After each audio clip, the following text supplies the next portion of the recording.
All right. Okay, looks like we are live.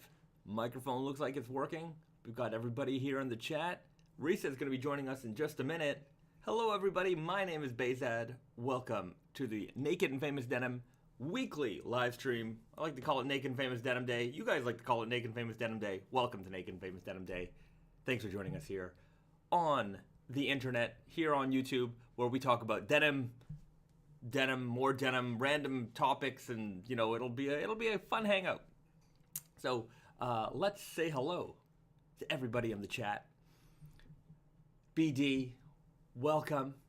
The Moors in the house from the DMV. Brandstar, hello from Seattle. Let me know where you guys are checking in from this week. And if you're watching on the replay, let me know in the comment section below. And you know what? Before anything else, I just need to say thank you to everybody because we just hit 8,000 subscribers on our YouTube channel. 8,000 is pretty awesome. So thanks to everybody for all your support. Thanks for subscribing to our channel. Thanks for helping us grow the community. You guys are what make everything happen. So I'm very appreciative of that. You hit the like button, you comment, you do all that stuff for us. It's really, really fantastic. So thank you very much. And, I have to say that, I do struggle to make the video. I'm not the greatest video maker in the world, and it's very stressful for me. But I make it, and when I see you like and comment and all that stuff, it really, I feel like one of those YouTube. I don't know. It just the validation. I really feel it from you guys. So I do appreciate all the stuff that you do, and I try to make. I tried my best to make some good videos. So they're getting better. But anyways, thank you, everybody. Looks like Risa's about to join us here. And the chat is going wild. Okay, let's say hello to everybody. Hello. Hey, everyone. Risa's here. We've got Cats X Pizza. It's a good combination. Yo from the Kitty Kingdom. Kitty Kingdom. Well, thank you very much. Yeah, Richard Meza, what's up from San Diego? We've got Rice W. Fry from Birmingham, UK. Brainstar from Seattle. BLB Monster, looks like a new face, new name in the chat. Hello from Toronto. Hello from Toronto, hometown. Francisco Michael, hello from Chicago. What is up from Imperial Valley? Amiviv. Sorry, something like that. Joey D, hello from Carmel, Indiana. It sounds like a nice place. Carmel, Indiana. Carmel. Did I say I said caramel? Yes. Caramel, Indiana would be delicious. Better. Carmel. Still sounds delicious. Hello from Vancouver, Shane Delahanty. James Jones, hello from Ohio. Priapus Rex, hello from Okinawa. Hey, we love Okinawa. Sebastian Pelje, congratulations on the 8K. And checking in from St. Mary's, Georgia. Thank you very much. I got the tatami jacket from the sale. So glad it fits. Enjoy that jacket. Fantastic jacket. Very weird fabric. Yeah, but it's a great fabric. You will get a lot of compliments on that jacket for sure. The weird stuff really sometimes it's not for everybody. That's for sure. But the ones who get it, or the ones who are brave enough to try it, I think we were talking about validation earlier, just people liking and commenting and all that stuff. But you will feel validated the moment you put that on, and somebody's like, "Whoa, that is a cool jacket. Where'd you get that jacket?" So let me know if that's your experience with that tatami jacket. But I think you'll get a lot of compliments on it. Carla Montoya, hello from London. Hello. Pedro Cortez slapped that like button. You have to press it gently. You don't need to slap it. Pretty appreciate it. Thank you, Bezad, for everything you do, past, present, and future. Cheers. Well, thank you very much, Pedro Cortez. Man45, hello from Seattle. Ben, we appreciate how real you both are. We're definitely real. Yeah, we're not. We're not cyborgs or NFTs. But Speaking of NFTs, I think we've talked about NFTs a few times here and there on the stream. Sometimes I get solicited a lot for a lot of different things. Somebody wants to sell me one service. Oh, I've got to, there's a new way that you can engage with customers. There's this is going to improve your revenues all the time. And I basically ignore everything. Right? Yeah. Sometimes my problem is sometimes people are really nice, and I just, I'll check it out when somebody says, hey, I've got this new thing. I'd really like you to be on it. Hey, man, when you're ready, let me know. Okay, I'll check it out. Fine, at least I'll look at it. But sometimes I get really weird ones, and like, I got the mother of all like bad solicitations the other day, and like, I'm not saying the person is bad or anything like that, but it's just like, it was just like, hey, I've got this, celebrity for you to endorse, and I'm starting a metaverse thing where you can sell NFTs. And I'm like, you've literally hit the head on all the things we don't do. Mm-hmm. Like, if there's anything that we don't do, it's those 3 things. And it was amazing that all of them combined in one email. I'm like, every now and then somebody hits me up with like, hey man, NFTs, we're going to make you rich. I'm like, cool, bro. I'm going to sell jeans. Not interested. But, yeah, I thought that was a funny one. Yeah. Funny solicitations. If you're watching, sorry, I'm ripping on you a little bit. But, I think if he's live stream watcher, he would know not to. Maybe about that you can say hi, but yeah, no thanks on the NFTs. We're gonna sell real products. Mm-hmm. The Beast 2500, I don't need NFTs, I'm already rich. Well, I'm glad that you are. Okay, we've got a couple of comments. I'm probably gonna go up and down this list a little bit, but Lee H asks a good question. Any updates on the True Guy? It's been a while. The answer is yes. We know that the sample exists. Yeah, the sample exists. The photos look good. Brandon has the sample right now. Mm-hmm. Our pattern maker is back in the office on Monday, so we're just going to go over a few detail changes that might need to happen. I think the only issue with the sample, and it's hard for me to, explain because you guys don't see anything, I think the waist size is just a little bit big. I think I just want to know whether or not it was a mishap in production, or if that's how the grading came out. So, anyways, that's the only thing we got to sort out. And then once that's sorted out, we'll have the sample sent to us, and then we'll show that off to you guys. So, it's finally finally physically formed.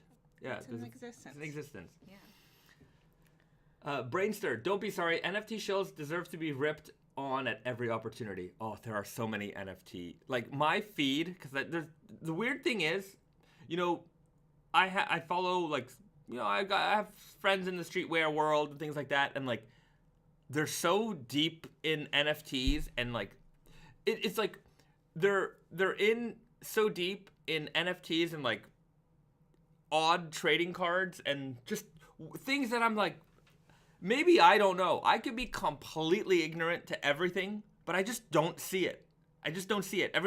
Especially with the NFTs. Yeah. Streetwear NFTs is just like, hey guys, we're gonna have a new little character that you can have a custom version of, and it's yours. Like, cool, bro. How much you want for that? $1,000? Yeah, that sounds like a deal. It's like one of those things, like, yeah. A lot of people, I think, are, like, on board because they just don't want to be the person who said, this is bullshit, and they don't want to be the person who missed out at Bitcoin at, like, half a cent. Yeah. And be like, man, I could have got it on the ground. Like, you could have. But that's not how this all works. Ben, Elon Musk times Naked Famous Dogecoin salvage. All right. You call Elon. We'll set this all up. Yeah. Elon, you can only buy it with Dogecoin. You can only buy it with Dogecoin. You let Elon know we're interested. Trevor, any high quality basic tee recommendations? Naked and Famous Denim. We've got some high quality tees there. Yeah. Yeah. It's very basic tee also. Yeah. Basic tee. Fits, great weight. Yeah. Nothing, yeah. All simple. And circular knit, and they're like $45 retail, something like that. I forget what the price is actually, but is it 45? I think it's like 39 or 40. Yeah. I just got to double check this for my own sanity. $33 retail.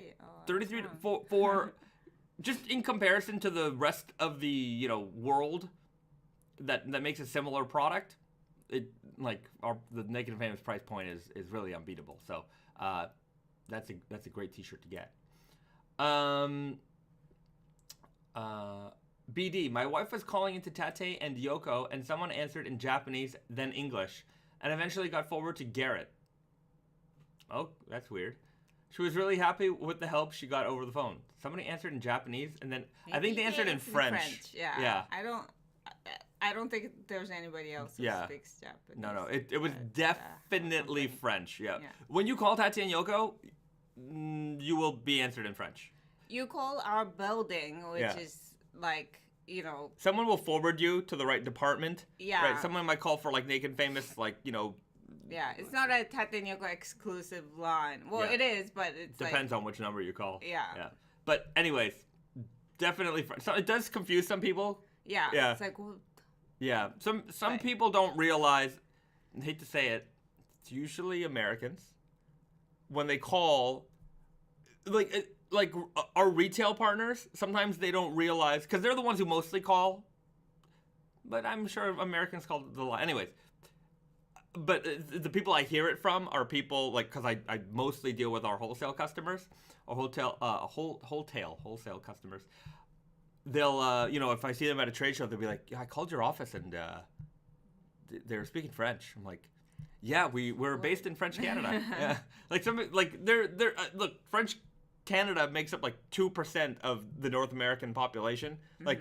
It is a small minority, but it is a in the grand scheme of North America. So some people don't realize that it exists. Or even if you come to Montreal, you come to Quebec, and you see the architecture and it looks like Europe, and you're like, it is really a lot of movies are filmed in Montreal, in Quebec, because it's cheaper to film there and have that very perfect European architecture and look without having to go all the way to Europe. So yeah, it's a very small area of Montreal that is like Europe. So yeah.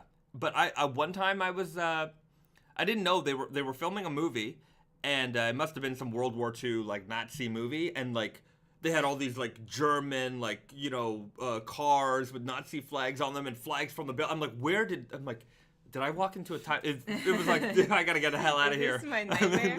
I gotta go. It's not a good time. It is interesting. There's a lot of movies filmed in Montreal. Scream 6 is going to be filmed in Montreal. Really? Yeah. Cool. Very exciting. Very exciting. Venomous Teddy. I concur. The Naked and Famous circular tees are great. There you go. There you got it. There you go. Man 45. Risa looking like Charlie Sheen from 2.5 Men. By that I mean cool shirt. Well, I will take that as a compliment then. Thank you. Yeah. Alright. Hey Risa, that camp collar shirt.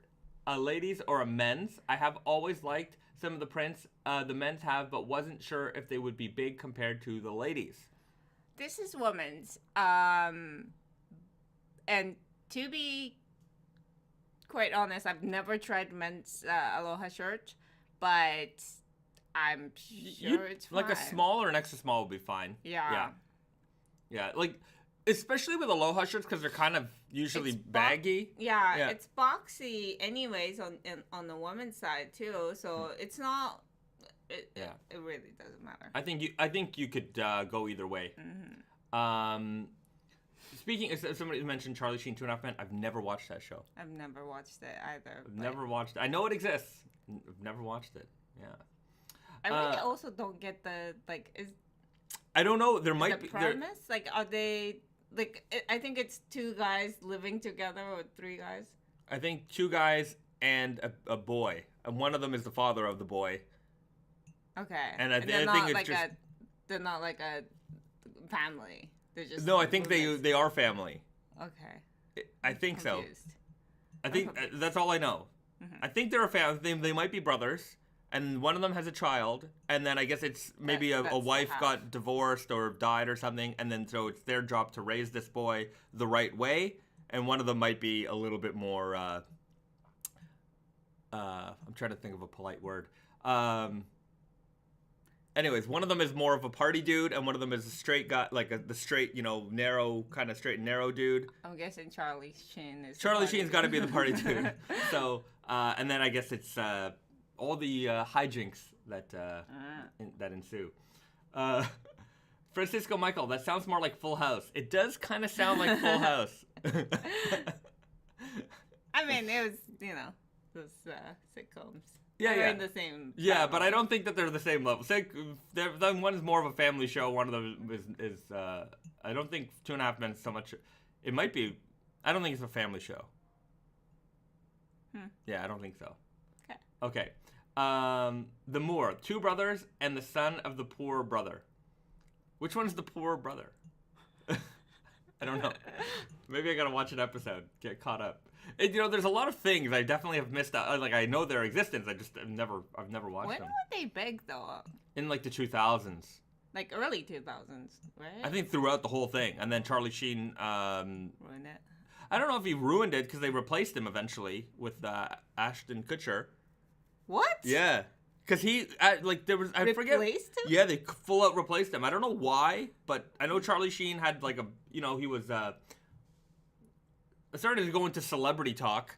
Yeah, he got into trouble. He got into some kind of trouble, but he was always winning. I remember that on Twitter, that was a whole thing. Don't know. All right. Enough of that. Pierre Merle, hello from Guelph. Hello. Cameron Smith, should you size down on stretch denim? You don't need to. So when it comes to stretch denim, the denim is going to stretch with you, but it's not going to, unlike 100% cotton, stretch denim snaps back. So this is really a jean that you shouldn't size down in because it's going to be really compressive on you. Go with your normal size. And by normal size, I mean, take your measurement. As always, my always permanent sizing suggestions are take a pair of jeans that you have at home, measure them following our measurement guide. We've got photos, we've got videos. Follow it exactly. Pull that waist button, the front of the waistband up to meet the back of the waistband. Do everything the way we do it. Take your measurements, and then, assuming that those jeans fit you well, compare them to our size chart, and then based on those 2 sets of measurements, you can gauge what is going to be the right size for you. So generally speaking, get the waist size that is closest to the jeans that you measured at home. Again, assuming that they fit you properly, or at least the waist does. If you want something with a little bit of a wider thigh, keep that in mind. If you want a thinner thigh, keep that in mind. And basically just keep all of the measurements in mind. And get the size that is closest to your waist, at least, without going too much less. Mm-hmm. Going a little over is okay. Going less, some people like to do it. Not a good idea. I don't think it's a good idea. Because I review all of the online returns, and, we asked what the reason of the return is, and it's always because we have, options size was too small, too large, and other reasons. Yeah. But, too small compared to too large is, more than 9-to-1. Yeah. It's always too small. So, I think it's just, I'm not saying that you have to buy it big, but just tend to, maybe try. On that side, yeah. Be a little cautious from that, in that realm. Cameron Smith, I'm concerned because stretch denim from other brands that stretched out while wearing and became a different garment after wearing for 30 minutes. Yeah, so the difference is, a lot of times when you buy a stretch garment, a stretch denim, you're buying it from a brand that's pre-washed that jean. So, whether I know this because when I was on the sales floor back in the day, we had all the LA brands, heavily distressed, heavily washed, bleach washed, super soft softeners and everything added to it with a lot of stretch. But what happens during that wash process, especially when you're using the chemicals, it breaks down those stretch fibers. And so you wear those jeans, those stretch fibers are already broken down, they've stretched out, they don't have that elasticity, they don't snap back. And then when you wash your jeans often, as a lot of people do with, pre-washed jeans, you wear them a few times, you put it in the washer, you put it in the dryer, the more that cycle happens, the more those stretch fibers start to break down. So if you're washing your jeans every week, those stretch fibers will eventually not snap back the same way. But in my experience, I've worn Black Power Stretch, Black Cobra. I've worn a lot of our stretch denim, and I've washed them, not like every day or anything like that, but how I would wash a pair of raw jeans. I've never had a problem with the jeans not snapping back to shape. Especially Power Stretch. Power Stretch is amazing in terms of stretch recovery. Yeah. It is. Like, it just does not go out of shape at all. You'll be fine with that. So don't size down because you will regret it. And like Risa said, most of our return reasons are because people size down. People bought the smaller size thinking, hey, maybe they'll fit, they'll stretch up. They're not going to. They really aren't. I can't stress that enough. Buy the size that fits you today. They'll stretch out a little bit, and that little bit is the breathing room that you need for you to be mobile. When you size down too much and they stretch out, they've stretched out, so that you can button them up, but you don't have that mobility. You need that little bit of room so that when you walk around, when you sit, you can be comfortable. Your jeans aren't digging into your body. Look, if you want to wear your jeans super tight, that's up to you, right? But I find that most people probably don't. Look, I know guys who do. I know guys who want the most fitted jeans ever. You do you. However way you wear your jeans, there's no wrong way. But if that is not your intention, you want to be comfortable in your jeans, don't size down because you're gonna have a bad time. All right. Cameron Smith, I'm planning to get the natural seed, but I couldn't decide between that and the slub because of the stretch. So thank you. Well, I'm going with the slub. Anyways, I don't know if that helps your decision making or not, but I do enjoy the slub. I mean, it's very different. Very different. It's a heavier weight jean. Yeah. You know who else is wearing these? Brandon. Yeah. Brandon's all over these days. So like, it's very rare that both of you guys wear the same seasonal fabric. Yeah. Like Chore, of course. Sure. So it's a that should mean something. Right. For sure. Man45 just checked out Charlie Sheen. Risa's shirt on Tate Yoko. It's on sale for $155. Very tempted. Which it came in a men's sizing. Love the white tiger pattern. Yeah. This did come in men's. Oh, of course, yeah. Is it still available? I think so. I think it is. Isn't that what this person was talking about? It might be sold out. Oh, maybe. Yeah, I think it's sold. Oh, yeah, the men's is sold out. Yeah, but the ladies is still available in some sizes. This is 100% linen, also. Yeah. 100%, right? 100%. I'm pretty sure it's 100% linen. And it's going to age really well. Yeah, when you wash it, it becomes more blue. It is a fantastic shirt. The women's, I think, I see like some bigger sizes left here, but the women's are maybe a little bit shorter than men's. Yeah. But it's still like it's not a. Yeah, like if you're wearing with like a high-rise jean, it's gonna match really nicely. Yeah. Okay. Should the waist be a little loose on a brand new pair? You should have a little bit of room. Well, the thing is, like, when you're standing up straight, that's when you button your jeans. Usually, you're not lying down. That's when your waist is the smallest. So when you sit or, squat or just even bend a little bit, like the part gets thicker. So just for that much room, you should probably have. At the very least, you should be able to button up the top button comfortably. And tie your shoes or something. Yeah. Try doing that. Yeah. That's a good test. Try tying your shoes. If you're uncomfortable, they might be too small. BD, hi Risa. My wife finally got to order the seersucker striped dress. She was really happy to get the email alert. Yeah. I was very happy to release that finally. That's what, first of that fit going out in the public. Yeah, we got to get some photos of that up. Yeah. It was kind of a silent release.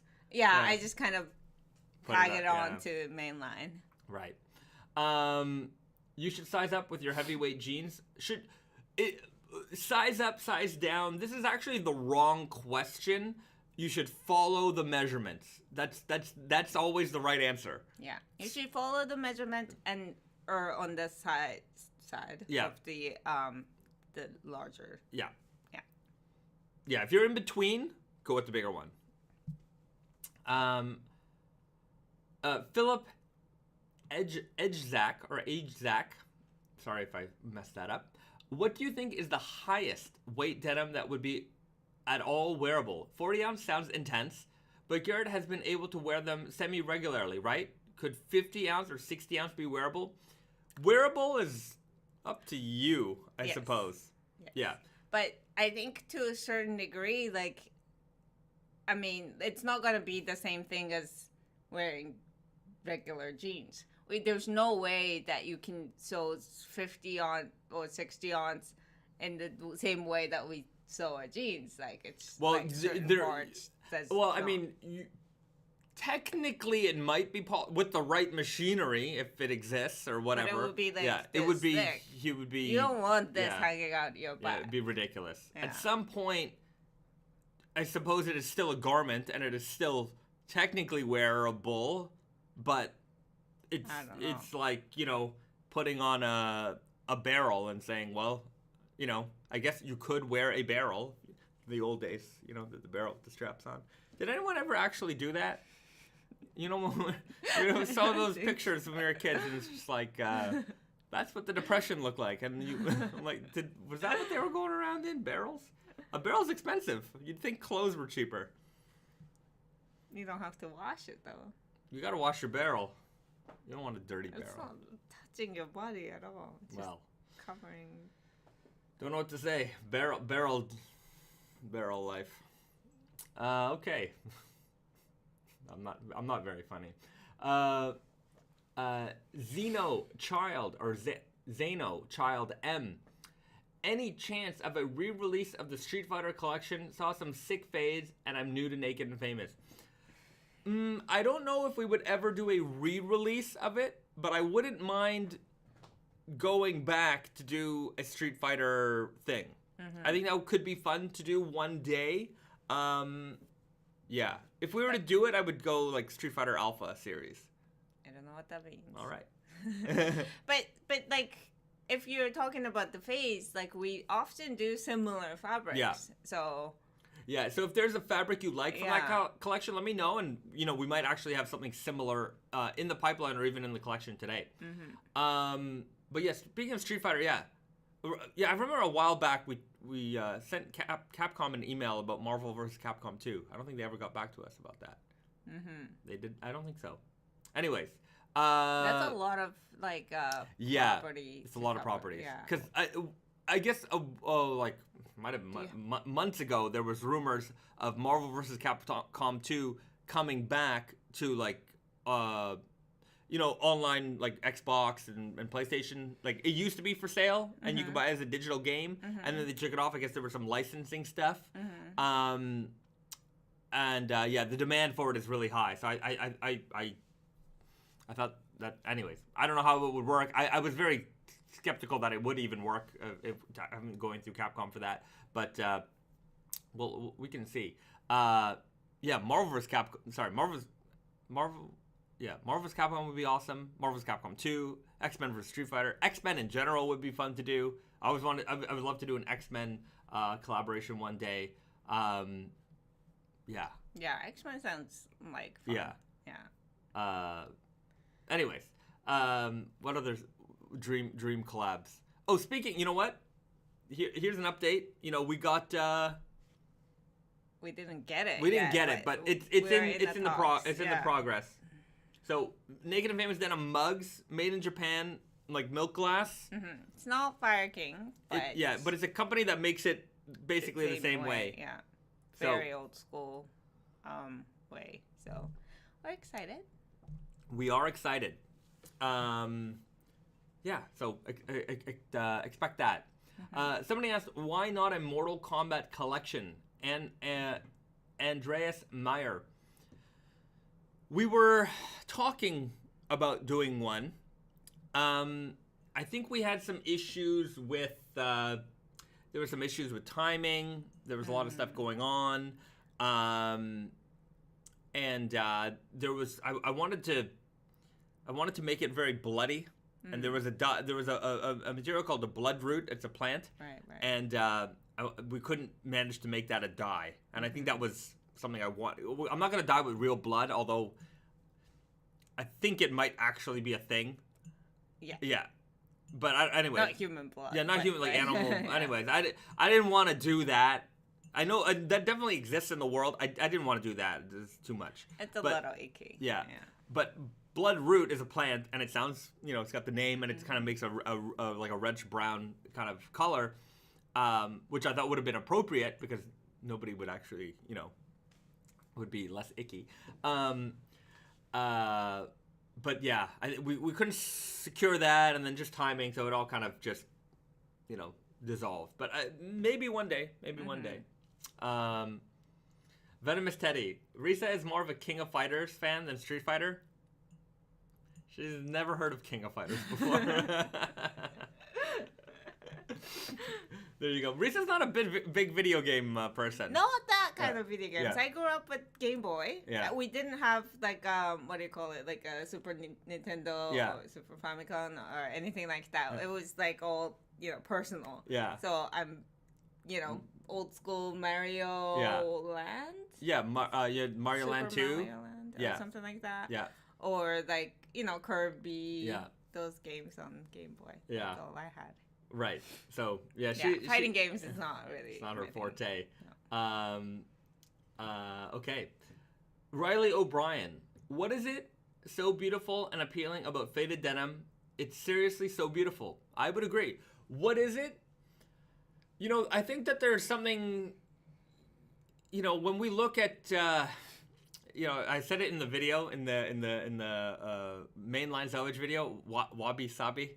So the problem is like that term gets used a lot in like raw denim, circles, but it's. I think it gets used a lot, like in not so appropriate situation that makes everybody kind of be like.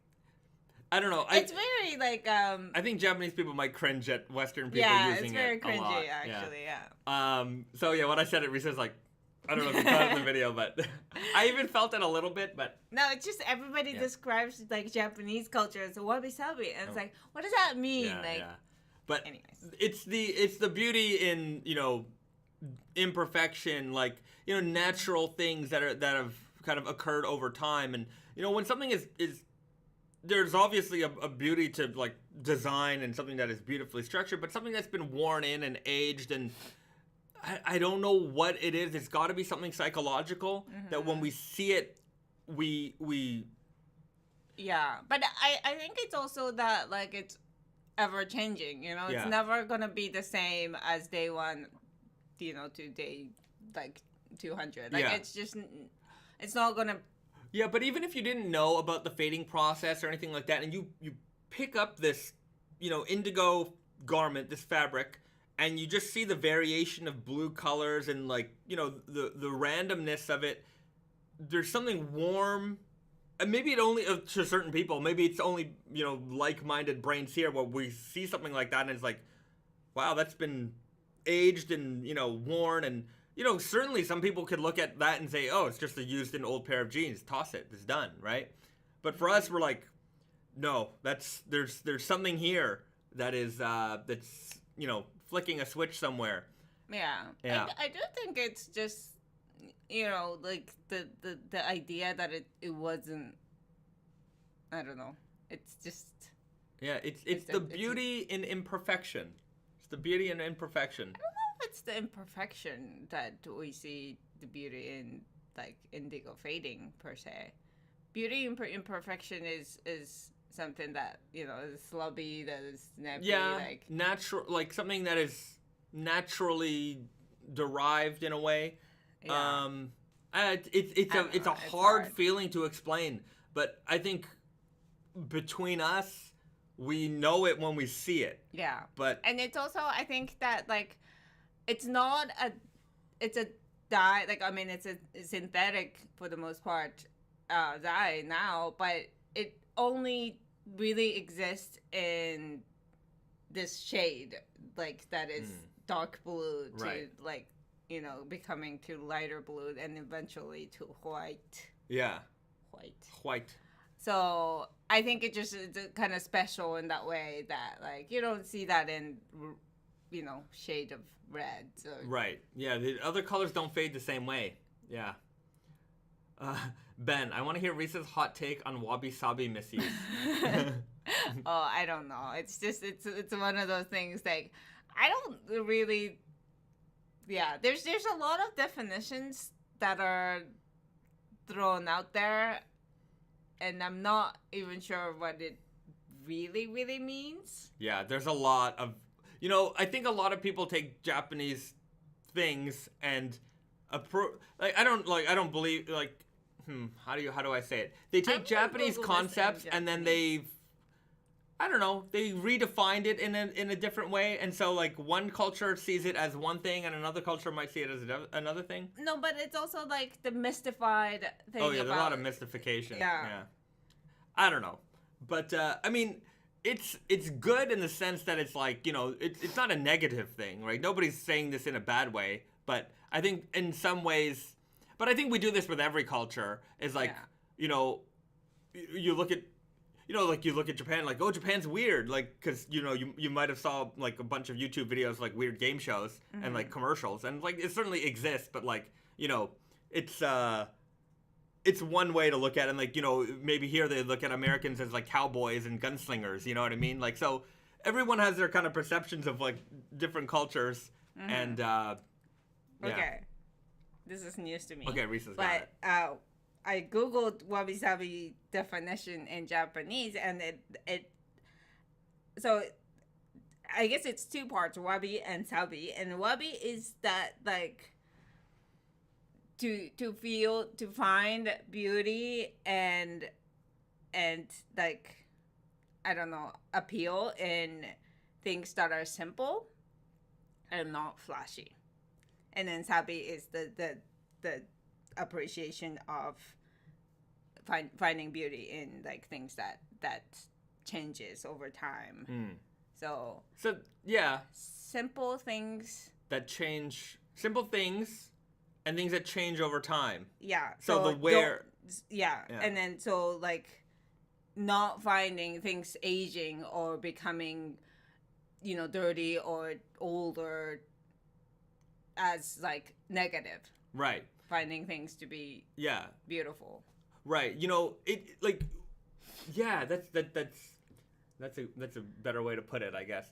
Well, it's actually like I didn't know that. I thought it was that like finding things in like what do you call it? Like a there's one thing to say that like there's simply beauty in imperfection, but it's actually which is true, but it's the beauty that it has become kind of imperfect, that it has like the perception of imperfection, right? Yeah. Like, is it technically imperfect if it is supposed to age or if it does age? Like, is that a negative thing? I don't think so. So, some people might see it that way. Yeah.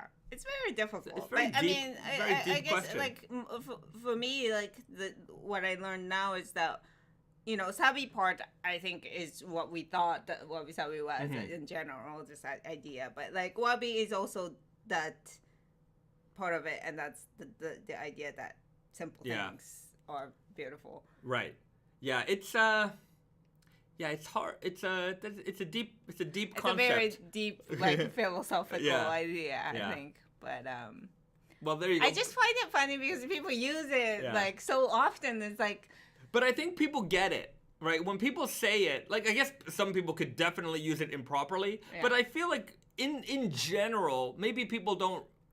It's because it's such a deep, concept.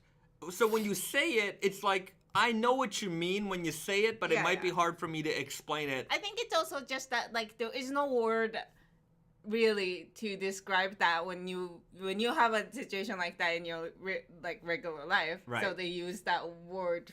Right. Because other languages have different words to explain things that might not.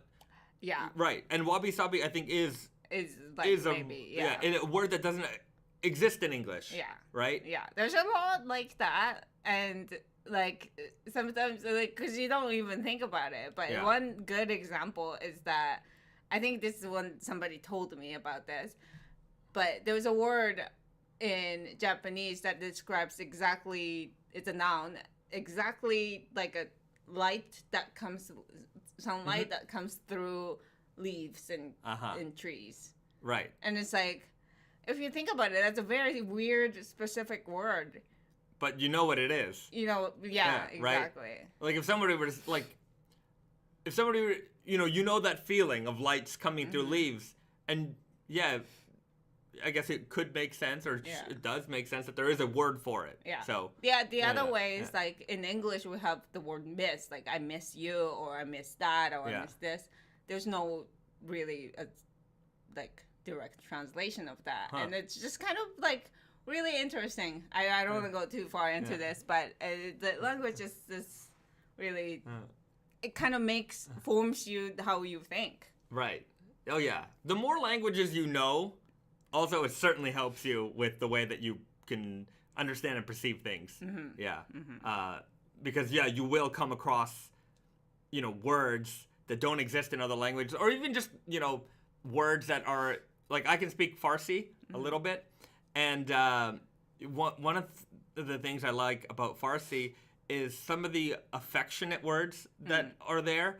And, in English, you might say, oh, you're my heart, you're my love. But in Iranian, in Farsi, they'll say, like, jigaram, right? You're like, and that's like my liver. It's like, you're saying, like, you are my liver, right? And it's like, it's such a beautiful thing, like, in a way, because it's like, it's just like that is an essential organ. You know what I mean? Yeah, but your heart is too. But like you don't think it's like you. But it's one of my favorite things about that language is some of the romantic language that is used. Okay, Ben, people are wabi sabi. Yeah, sure. Yeah. You know what? People are wabi sabi. Janet Rossi, wabi sabi is like saying low key for everything in North America. Low key, they say low key. The young people say low key a lot. Low key, like low key annoyed. Yo, this is low key fire. I'm like, okay. Okay, great. That's a sentence. I'm old now, man. I'm old. Like there's that Principal Skinner meme. It's like, is it me who's out of touch, or is it the children? Right? It's like, no, it's the children that are wrong. I'm like, no, I'm out of touch. I don't know what's going on anymore.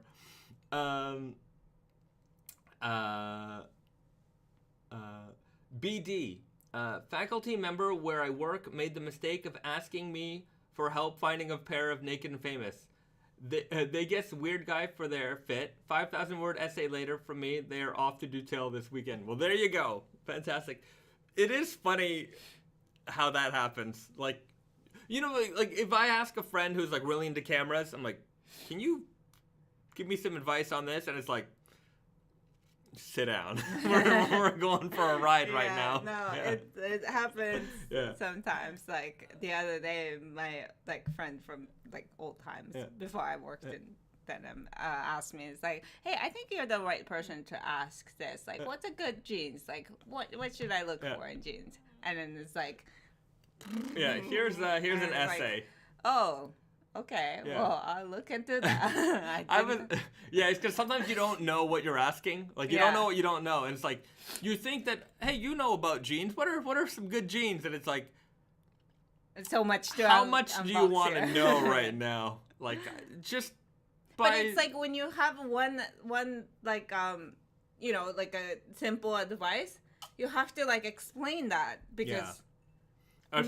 We feel like we need to explain it. Yeah. So but if I'm in the store and I'm helping someone with a pair of jeans, usually hey, I need help finding a pair of jeans. No problem. I'll size you up. I'll just look at you and within a minute I can find the right jeans for you. Yeah, in person, you're selling a product. And of course I've got hundreds of jeans behind me. Right, and it's also kind of through conversation it becomes clear what you're looking for, what level you're in terms of denim understanding. But it's hard when it's Yeah. Just somebody you know. Just Yeah, you're not trying to sell Yeah. sell anything. You're just trying to let them know about things. Be informative. Yeah. Watch the videos. Tune into the live stream. We'll help you there. Oh my god. Yeah. Francisco Michael, it's the children who are out of touch. That's what I think. Ben, some cultures can perceive differences in a wider variety of colors just because they have words for those colors that other cultures don't. Oh yeah, absolutely. Like in Japan, like green and blue are the same color. It's not the same, Well, but yeah. like good example is that like the Stoplights. Yeah. Yeah. So when in English it's a green. Yeah, red, green yellow, is and the green. go, Yeah, yeah. green is go. In Japan, for some reason, it's called blue. But it is And green. The color is the same. Yeah. It's The same green Yeah. color as North America. Yeah, but we call it blue. I think it's just because like how it was called back then, and I never really understood that. But my Indigo. grandma actually sometimes calls things that I would call green blue. Mhm. So I think it's just like maybe back in the days, it's like our perception of color was like, you know, kind of green was part of blue. Maybe. Or maybe it has something to do with indigo. Because indigo starts green and turns blue. So maybe when, ancient Japan doing dyeing, and they would see, they were dyeing with this, and like, well, it's this is the same color. Green and blue are the same color because it's in the same shade range, right? Because of the way that when you dye with indigo, when you first start doing those dips, you pull that yarn out, it is green. Yeah. And it takes a while for that green to oxidize and become blue. So that's my thinking of why that has become, I'm just pulling that out of my butt, but That's possible. yeah, it's possible. I mean, Yeah. In Welsh, glass can mean blue or green. Interesting. Huh. Right, W5. So yeah, there depends on where you are in the world. It's different ways to even view colors. Francisco Michael, Todd Hackett. I was roped into that 4-H club as an elementary school student. I still don't know what it was about. 4-H? I don't know what that is. Somebody's going to tell me. It's going to be bad. Okay. Gary Rainey Jr. Absolutely love the Elephant XS denim. Some of the best heavyweight jeans I've ever owned. nice. Okay, that's a good segue into the seemingly never-ending drama of the Elephant 11 stretch. Yeah. So, you guys know Elephant 11 is coming out this fall with a twisted black and white grandrel yarn. So, indigo dyed warp, twisted yarn weft, and for spring summer 23, we wanted to do the Elephant 11S. So the stretch version just like we did with the Elephant XS. So with the mill, it was like, okay, we can do it. Can't do it. We can do it again. No, we definitely can't do it. So then we were like, okay, well, if we can't do it for spring summer 23, we need we want to have like a summer elephant. So we were thinking, let's do an ecru elephant denim.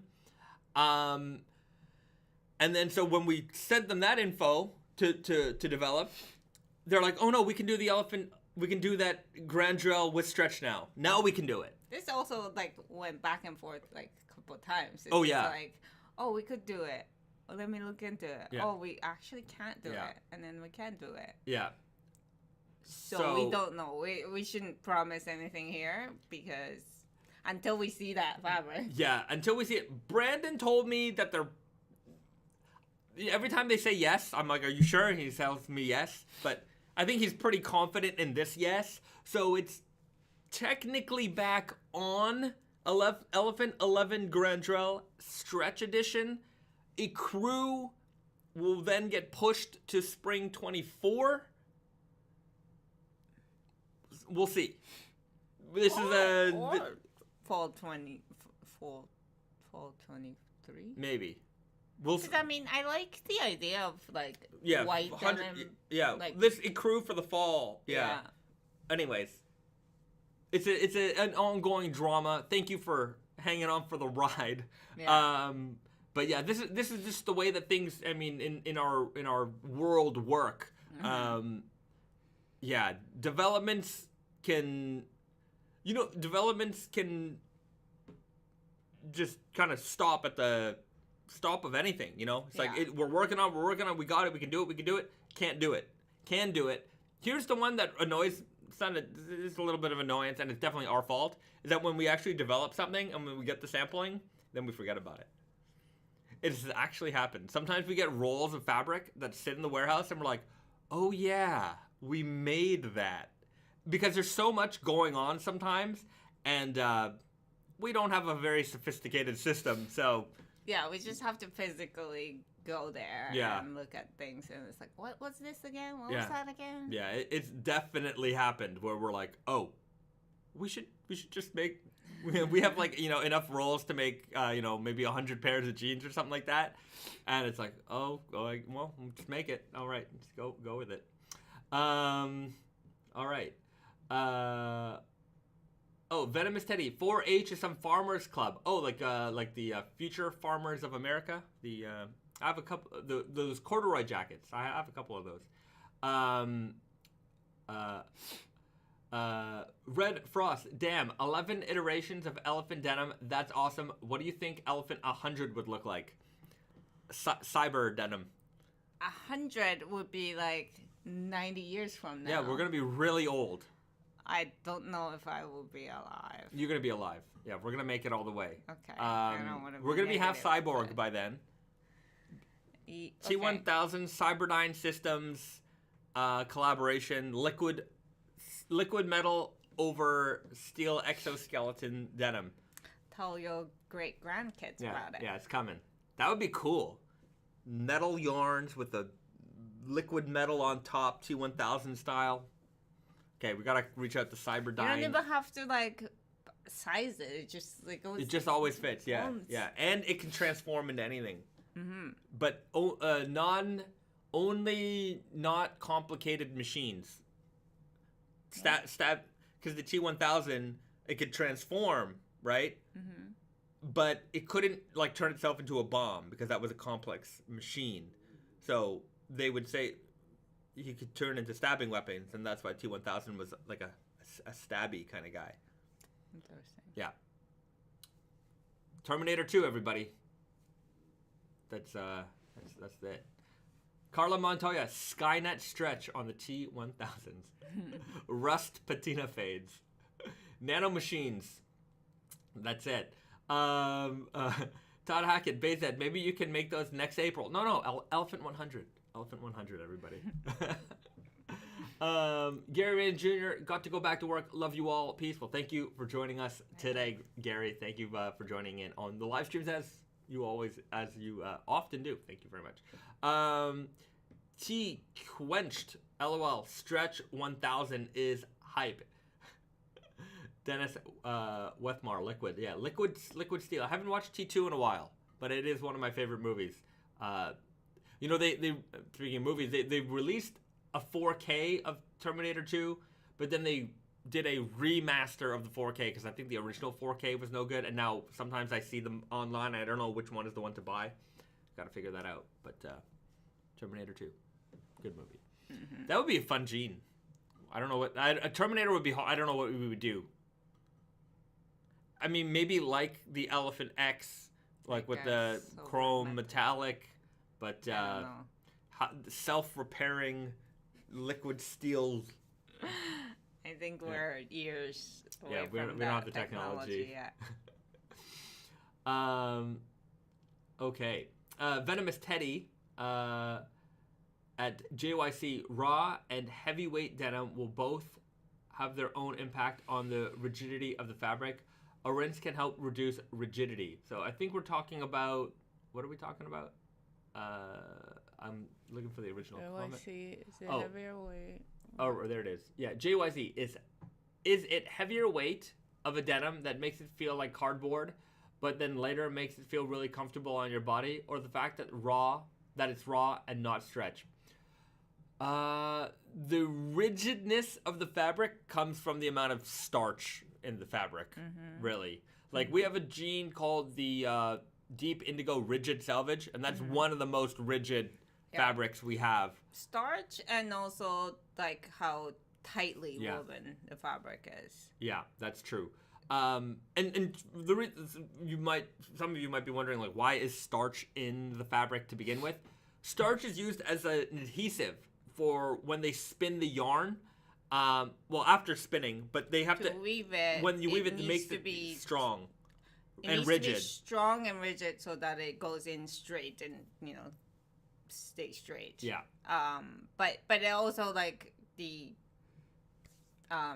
like for the fabric when it's woven, you also have a little bit of starch added then to make the fabric flat. Yeah.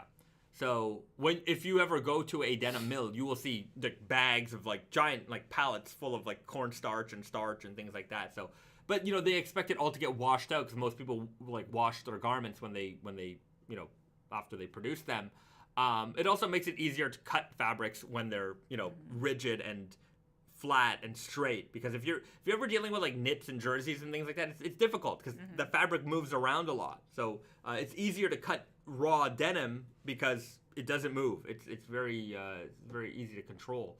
But yeah, that's what will make when people talk about like how starchy a denim is, that's because there's literally starch in there. And it's not like when you go to the dry cleaners and you ask for like a starched shirt. Although it kind of is like yeah, because they spray it with the starch, but I guess it's literally exactly. Yeah, never same mind, idea. it's literally like that. But what they're doing is they're coating the yarns instead of the fabric afterwards. BD, do you have a rough guess on the Elephant 11 release? Are they a late summer or more of early fall? I would say September. Early fall. Yeah, early fall. Fall. Yeah, fall. September is fall. Yeah. Francisco Michael, right up 5. Hasta la vista, baby denim. Hasta la vista denim, baby. I screwed that one up. T Quenched, learn something new every day. Well, that's what you tune into these live streams for. We try to give you as all the news and information that you can use, all the denim knowledge that one can acquire. Dennis Wethmar, how's the Indigo Invitational going? I've got my pair on today. I feel like Andrew WK today. I like it. Who is Andrew WK? He's a musician, rock and roll kind of guy, like heavy metal, party metal, party rock. I don't know. Not like what was that LMFAO? Not like them, but I used to listen to a lot of Andrew WK. I love this guy. Yeah. Huh. Yeah. He white jeans and white t-shirts and yeah, this is his long look. Hair. And long hair, yeah. Party hard. Yeah, and he's a funny guy. I've never met him, but seems like a big guy too. Yeah, I don't know how big he is. He looks pretty big. Yeah. But he's a very friendly guy from what I've seen in interviews and things like that. He did a what's his name with Nardwar, the Human Serviette. He did a song called "Don't Sell Hot Dogs Tonight," which I thought was it's a funny song. I like that song. I think Andrew W.K. married Kat Dennings. Oh, all right. I also don't know. That's it's a little bit of celebrity talk today. That girl, she's on that show, that TV show. Wait, she's in a bunch of things. Yeah, that look. If they're married, they look like a good couple. That's a nice looking couple, right? Sure. Yeah, sure. Yeah. Good for them. Yeah. All right. Very nice, cheers to those people. Couple. Loafers with the ecru denim. Why not? Anything with the ecru denim. Mm-hmm. I'm wearing sandals right now because I'm at home, but yeah, she's a scientist in the Thor movies. Haven't seen. Let me tell you something about the Thor movies. We own all of them. Never watched one of them. In fact, we own most of all the Marvel movies that have come out, and we've watched like one. No, that's not true. We've watched Captain America. Yeah. We watched. What The else Deadpool is- movies. Deadpool movies, yeah, those are Marvel. Once. Like I've not watched any of these more than once, so I don't even remember really Yeah. anything. And I think we watched the first Guardians of the Galaxy, which I certainly don't Yes. remember anything about other Andy than Dwyer? yeah, Andy Dwyer's in that movie. Yeah. With the like a Walkman. raccoon. Yeah, Walkman. Yeah, he's got a walk. That, yeah. I that- remember the Walkman more than anything else. I actually like. Yeah, the soundtrack is really Yeah. good on that. Yeah. Yeah. But yeah, we gotta watch. Eventually, we gotta get through those. Sure. Yeah, sure. One day we'll get through it. But Francisco Michael says Andrew WK called my podcast. oh, that's awesome. Yeah. That's awesome. Good old Andrew That's- WK. that's pretty cool. Venomous Teddy, wasn't the original Andrew WK replaced by a new Andrew WK? Is that Is that one of those conspiracy? yeah, is that like an Avril Lavigne conspiracy? Well, there you go. Tea quenched core color could be interesting for white jeans. It doesn't work. doesn't very well. work like that. We did a jean once called the reverse fade, and this is the only way that it works because, well, first let me explain to you how the core color denim works. So, the way we dye our the yarns are dyed that are used to make our jeans is in a process called rope dyeing. So essentially, they take the cotton yarn, they dip it into a vat of indigo, and they let it sit there for a moment. They pull it out, they let it dry. It gets re-dipped back in the indigo. But what happens is the yarn. So this is the yarn. It goes into that indigo bath, gets a coating of indigo, and then they pull it out. When he says coating, it's not actually Yeah, coating. it's It's just- just like a layer Yeah, of dye. a layer of yeah. dye. So when that yarn goes into the indigo bath, it doesn't stay in the indigo bath long enough for the dye to penetrate to the center core of the yarn. So what you get is a core of the yarn that still remains white, but you have all these layers of indigo that have built up on top. So when your jeans fade, it's those indigo layers that are breaking away, and that's where you get that beautiful, variation of blue, because you have all these different blue layers underneath until you get to that white center core of the yarn. Now, with the color core denim, instead of starting with a white yarn, we take the white yarn and we do something called a reactive dye, and these are permanent dyes, and we let that dye seep all the way to the core of the yarn. So that yarn is 100%, whatever color it is. So if we do a red core denim, that yarn starts as a pure red pure red yarn. And then it gets rope dyed on top. So then you have the indigo on top. You don't see the red until the indigo starts to fade away, and then the red starts to show through. So the reason why you can't have a white color core denim is because you don't dye white. White is the way the yarn starts. Or you might take Well, a you can crew have and you white bleach cord it. denim. It just doesn't. Right, work you can't, together. right, exactly. So, the only way to achieve a denim that looks white on the outside with a color on the inside is to coat it, is to coat the yarn, which yarn coating isn't really a thing. You'd coat the fabric. So, we did a reverse fade denim where we basically just took an indigo rope dyed denim and then coated it with like a white kind of paint acrylic coating on top, and the acrylic coating fades and chips away to show the indigo color underneath. But here's the problem. Here's the general problem. It works. You wear kind of like a waxy denim, and most people don't wear white jeans every day. I'm nuts because I'm going to wear these every day for the Indigo Invitational, but most people don't operate like that. Yeah, but even if you do, the coating is not like wearing the undyed jeans. Yeah. It is kind of It's a little... finally. Yeah, It's not. Yeah. It's not something that you can just wear all the time. I think. Yeah. It's a very waxy them, but also to add to that, it's very difficult to. I think it's almost impossible to dye things that are darker on the lighter on the outside. So that's why we can't do black core. Yeah. We can't use blue over black because black just Dominates. Yeah. Yeah. So whenever we do core yarns, it has to be kind of a more vivid or lighter shade of colors. Yeah. Venomous Teddy says pink core needs to be the next if you ever do another colored core denim. We will certainly do another colored core denim. You know what would be cool? Like a weft color and then a core color.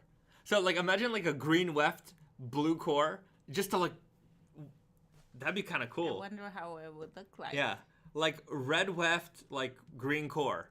That would be, or whatever, we figure it out, right? But like, it could be a better color combination. Yeah, we could figure out a color combination. Colors. Yeah, Christmas color core salvage. Yeah, but like a gradient core would have some kind of, pinkish like shade. Too. Or like if we did like a pink weft, pink down, like a Hanami, like Sakura idea again. Yeah, that'd be kind of cool. Kenny Ingram, just tuning in now. Sorry I'm late. No need to apologize. Whenever you get here, you got here at the right time. Even if you're watching on the replay. And, I would say if you're watching on the replay, or if you're watching right now, hit that like button, everybody. Now is a great time to hit the like button. And if you haven't already subscribed, if you're not a current subscriber, there's no better time than right now to subscribe to the channel. So take a moment and gently tap the like button like you mean it. Subscribe to the channel. Leave a comment in the comment section below. Let me know what you're wearing today if you're watching here on the replay. And let's get back to the show. That's our sponsor for today's video. Hit the like button. We don't sponsor, these videos are not monetized. We don't sponsor anything. So we try to keep these our entire channel commercial free. Yeah. It's a commercial free channel. Yeah, there's I'm not interested in that stuff. I mean, to be fair, like, we don't have the, we just surpassed 8,000 subscribers. Our views are pretty good, I think. And, but it's like, literally, we would make like $10 if we were to actually monetize the channel. Yeah. But I would inconvenience so many people by having to watch stupid ads. Forget it. I don't care. Forget it. I'm not doing it. Philip Ejak, the whole channel is a commercial. There you go. There you have it. It kind of is. Although we're not really on point all the time. On point? If it's a commercial all the right. time, we should be showing stuff all the time. We can't be talking about Charlie Sheen. Yeah, that's true. That's true. That is definitely true. Todd Hackett, did you guys just hit 8K? We just hit 8K. So thank you, everybody, for subscribing to our channel. Indigo weft with red core. Call it bleeding jeans. Bleeding jeans. What did it? Indigo weft. So an indigo denim with a red core. Oh. Yeah. That's kind of cool. It's cool. Yeah. It's pretty cool. Francisco Michael, I'm all about it. I remember when the stream had less than 100 likes. How we've grown. We've grown quite a bit. I do appreciate it. Like, one thing that I don't understand about how YouTube works is, sometimes like we'll get a video that just like rockets up, and it's really no different than like anything else that we've ever done, and I just don't seem to understand why. Like older videos? No, even like, we'll do like the weekly kind of product videos. Like sometimes those ones will like, certain ones will just climb up way more than others. And like some things I can understand, like, elephant denim might be more interesting than something else. But sometimes like one of them was like brown fox and like, boom, it's just like skyrocketed. I'm like, I don't think I did anything particular about this video or this title or anything like any different than anything else. So yeah, I mean it's the same thing with like certain like tweets or whatever. Yeah. Like it just gets something's I don't know. Somebody searches for it, likes it, some just gets stuck. I don't know. Hey Bazad, doot doodle loot doot doot doot. Earl Lynch, make the Blizzard denim but use silver. Use silver ore and call them Frost from Flash. Frost from Flash. I'm assuming that's a comic book reference. Blizzard denim. We can do we've done a Blizzard denim before. Like a white denim with like a black and white twisted weft. It looked pretty cool. I'm sure Slubby. this person is talking about that. Yeah. Any upcoming slubby releases? Well, for those who missed last week, MIJ 10. So this is the newest edition of the MIJ, coming out commercial time. MIJ 10. So this is gonna come out. When are we planning to release this? I think fall. Fall. So like late fall. Yeah. 16 ounce big slub. This is the 10th edition of the MIJ series. So we thought it would be fun to kind of just go through the Naked and Famous archive and pull out, an iconic fabric, give it the MIJ treatment. So Okayama Spirit 1, the original big slub. This and like the Japan Heritage really, they weren't our first slubby denim options, but these are the ones that like really, caught the attention of a lot of people. So I'm glad to see it here. I think it looks fantastic with the MIJ treatment because we sold that as a pure unsanforized denim. This has its Tempe treatment, so you've got that crazy texture, and the water when they soaked these jeans really kind of plumps up the fabric a lot, so you get a lot more texture out of it. It's super hairy, by the way. Like you're not going to be able to see it here. Yeah, but you gotta take a better picture. We'll get some macro shots, or like when you see them for yourself in your hands, you will see like it is like it's fuzzy. It's crazy. So this is coming out in the fall. I think it's going to be a great option if you're looking for some elevated details and a crazy slubby fabric. This is definitely going to be the one to watch. A jacket and we've got the denim jacket to match as well. Yeah. Venomous Teddy still don't have any MIJ. Well, this one might be the one to get. We're also working on this one's going to be expensive. Yeah. Yeah. You can say it. Risa's doing some of the planning. The Kakishibu. Yeah.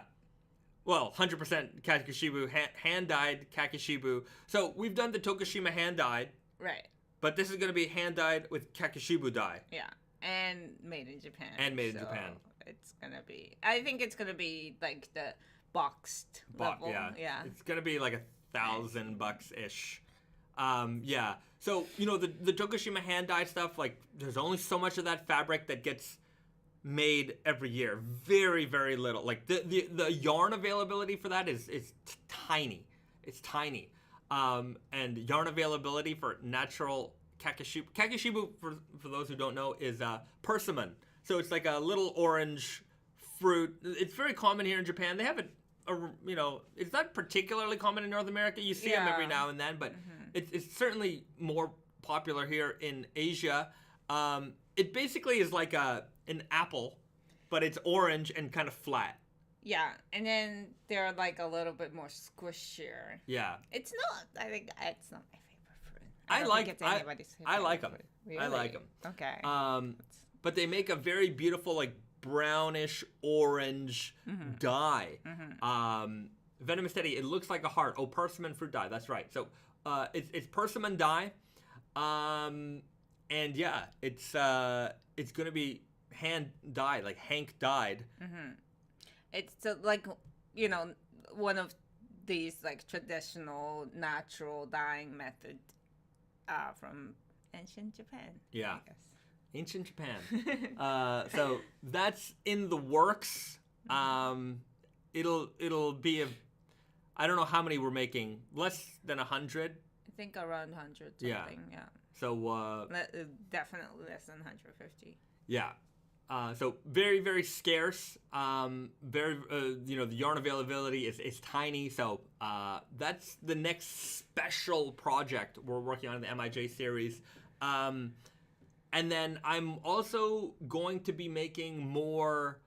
I'm gonna have a wider assortment of MIJs. So it won't just be limited to one jean a season. We're gonna expand it out a little bit more. We didn't even do one jean a season. We used to do one a year. Yeah. And sometimes we just like mix it. It was very weird, but it's less than 2 jeans a year so far. But yeah, it's gonna be like a side collection where there will be it'll still be small. Like I'm not gonna do like 12 styles a season like we do with the main line, but at least 3 or 4. We'll have some running styles, some core styles. So yeah, you expect to see the MIJ series expand a little bit further in the coming years. In the coming years, I would love some MIJ5s. The MIJ5s were very nice. With that big fat orange. That was a Kakishibu weft with the big fat orange selvage ID. The MIJ3s I wore. I really like those. The green cast ones. Was that 3 or 4? Pretty sure that was 3. Yeah, MIJ2s were the elephant ones. The heavyweight. Yeah, the heavyweight. MIJ. I'm trying. I might be losing count here. 2? That either 2 or 4. Was it 3? No. Anyways. I can't remember them all, guys. But that green cast one was like. The green cast one was. It was beautiful. very nice. Yeah. Yeah. That's a jean I outgrew, unfortunately. I had a lot of good wear in that, and then I just couldn't. I got a little rotund. I got wide in the waist. That's what happened. Wide in the waist. So they didn't fit anymore. They're living on the fade wall, either in New York or in Montreal somewhere. Nathan Hegstenbeck. So I'm sure I screwed that up. I apologize. Love the live stream. Listen to it every week like a podcast. Keep up the great work, dudes. Well, thank you for tuning in. Thank you for tuning in. White Lightning, a.k.a. Aqua. MIJ7 is a slow fader. Mine are barely fading at Dawson. Well, keep a... I have to see... I've seen... The problem is, when I share photos on Instagram, I really need to start, like... naming it? Yeah, naming it. And or, like... Because I can save them in the stories. Yeah. But have an archive. Yes, to have an archive in the story. So I wonder if people will pay attention to it there. But at the same time, sometimes I wonder if I don't know. Like, I share a lot of people's photos. I wonder if people. I guess that's part of Instagram. It's okay to share, but there's certain things like I don't share. Like if somebody has like their kids in their pictures, like I don't share it just cause. Yeah. I mean, I think the general rule of thumb is that if they tag you or Naked and Famous Denim, that just means that you're okay to be shared. Yeah, I hope that's how they feel. I think that's what it is. Yeah. Because like I share a lot, and like I only go through anybody who tags us, right? But I hope I'm not like in. And I guess if you're in private mode, obviously I can't share something that's in private mode.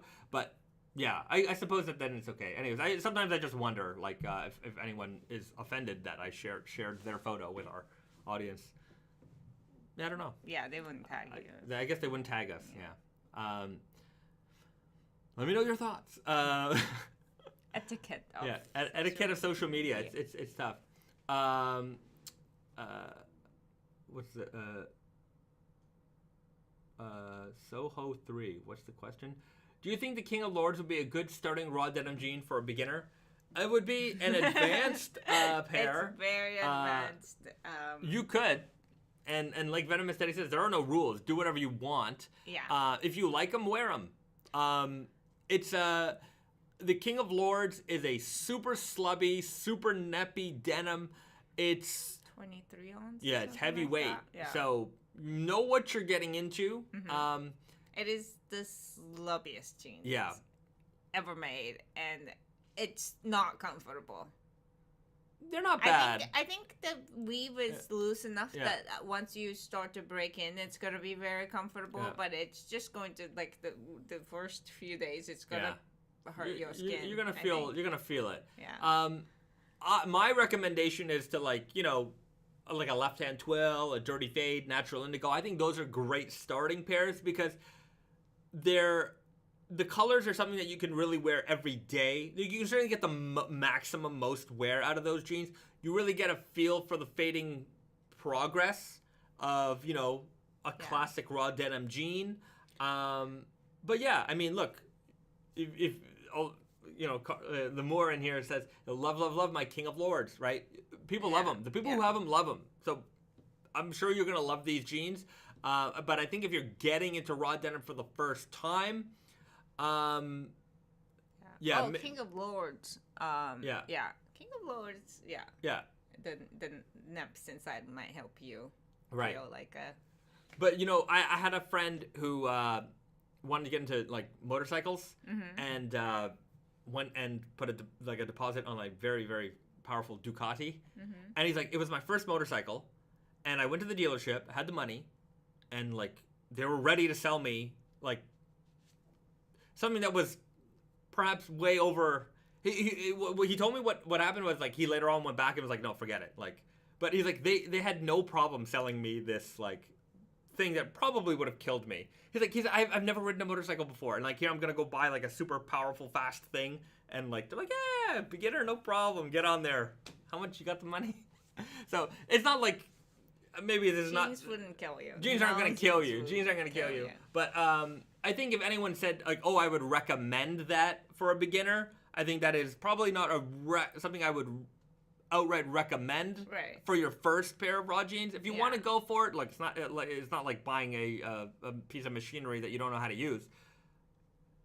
It's not gonna, it's fine. You can wear it, you can enjoy it. Yeah. But I would go with just as an experience, it will be extreme. So like you might want to start off like a little bit lighter, a little bit less crazy to just just get a feel of things. Yeah, like the normal feel of things, right? Yeah.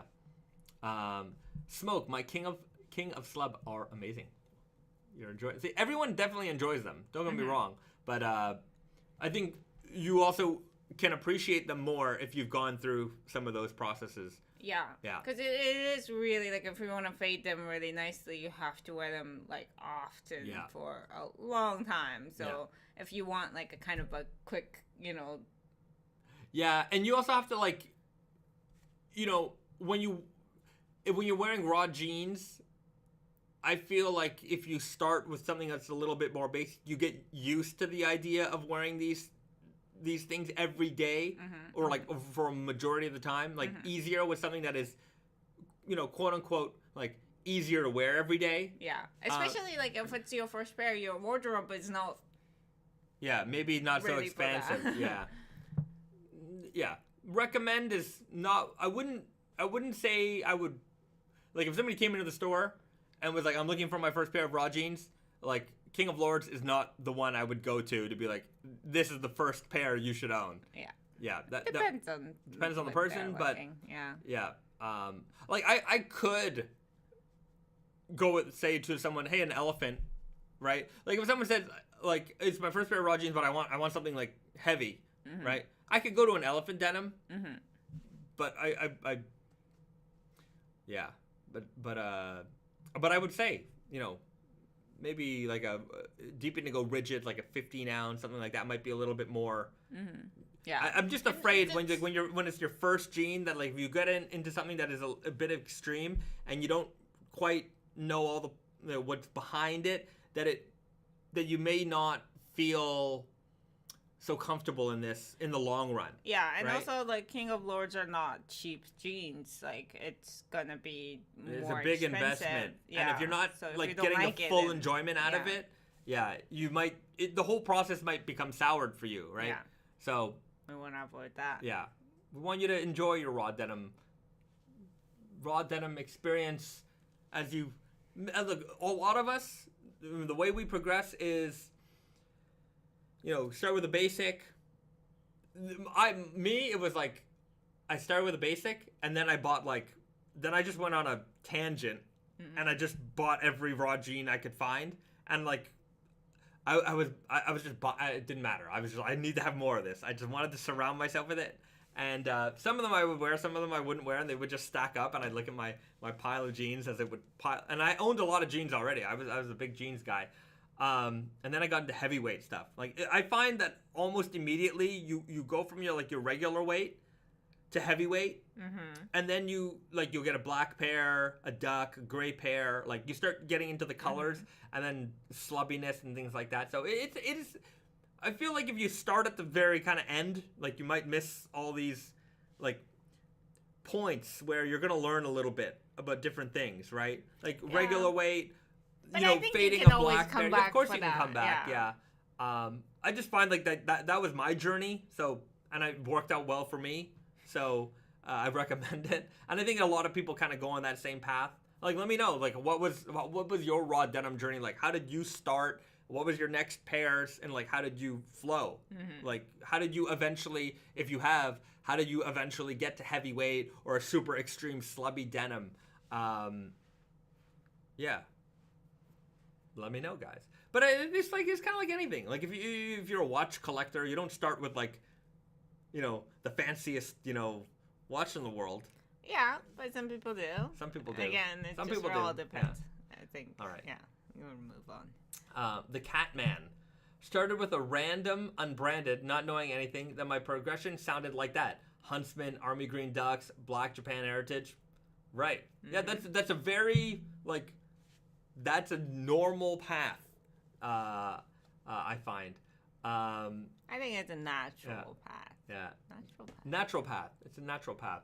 The god that doesn't exist. LMAO. I went overboard to start too. I'd say taking it slow with a few pairs is better. Probably. I think there's a lot of people, because it's like any hobby. Mm-hmm. Once you get the spark, it's over, right? Like, I've avoided watches for a long time. My whole life I've avoided watches just because, like, I'm like, I cannot spend this much money, and I'm still really avoiding it. But, like, the amount of watch stuff I'm looking at these days, and I'm like, oh, I could get that Rolex for that much money, and, like, I don't have the money for it, but I'm like, that's not a bad price. I'm like, the switch has flipped where I'm now in the world of, like, oh, yeah, that's not a bad price for that. And I'm like, I barely, like, I have a couple watches, but I don't really wear a lot of things. But yeah. And it's not like back in the days where, like, watches are a necessity and you can just kind of, you know, make it better. Like, just. Yeah. Right now, it's just like, you don't even look at the watch to. Yeah, I look at my phone. So it's like, it's just, but I appreciate the, like, 100%. For me, I'm looking at it, I'm like, I like the metal and the way, I don't know all the details, but like I see the way it works and I'm like, nah, I get it now. Yeah. For a long time I'm like, if I look at this too much, I knew I would be fascinated by it. And so I just kind of. And it's like, expensive watches are not like expensive jeans. Like, no. It's like a car. Yeah. And like I'm not gonna spend like 5 figures on a watch. I'm not, like, unless I'm a bajillionaire, which will never probably happen. But just Xano Child, get an Omega Seamaster or Speedmaster. I have a Speedmaster, but yeah.